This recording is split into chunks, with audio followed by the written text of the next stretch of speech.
ஆமாண்ணே, புதுக்கோட்டை மாவட்டம் மங்கதேரிப்பட்டி கணேசர் இருக்கானே. திருச்சியில் ஜல்லிக்கட்டு மாடு வந்து 38 மாடுகள் வச்சிருக்கேன். ஜல்லிக்கட்டு மாடு எனக்கு வந்து வாய்ப்பு கொடுத்த வந்து கல்வித்துறை அமைச்சர் எனக்கு வாய்ப்பு கொடுத்தாரு. எனக்கு ரொம்ப சந்தோஷம், ரொம்ப பெருமையா இருக்கு எனக்கு.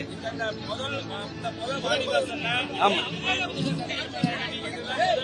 ஆமா ஆமா எங்க அமைச்சருக்கு ஃபர்ஸ்ட் முதல் மரியாதை கொடுத்துருக்கோம் மூர்த்தி ஐயாவுக்கு.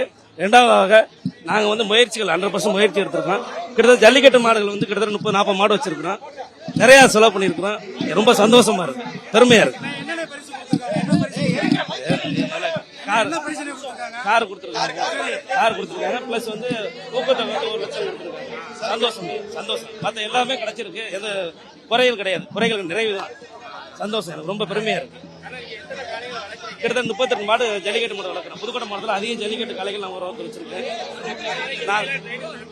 ஆமாம்மா, ட்ரைனிங் மட்டும் இல்லை, பெரிய ஒரு கிட்டத்தட்ட ஒரு 5 ஏக்கர்ல வந்து ஒரு ட்ரைனிங் கொடுத்து பண்ணிக்கிட்டு இருக்கிறோம். நல்லா பண்ணிக்கிட்டு இருக்கேன். யூடியூப்ல இருந்து எல்லாத்துக்குமே நமக்கு தெரியும் ஜல்லிக்கட்டை பத்தி. ஜல்லிக்கட்டு மாடுகள் வந்து அதிகமாக வந்து புதுக்கோட்டை மாவட்டத்தில் அது ஃபர்ஸ்ட்னு சொல்ல முடியாது. என்னால் முயற்சி பண்ணி 38 கலைகள் வச்சிருக்கேன். ரொம்ப சந்தோஷமா இருக்கு. இது பெரிய விஷயம் எனக்கு. செய்திகளை உடனுக்குடனும் துல்லியமாகவும் தெரிந்து கொள்ள சப்ஸ்கிரைப் பண்ணுங்க.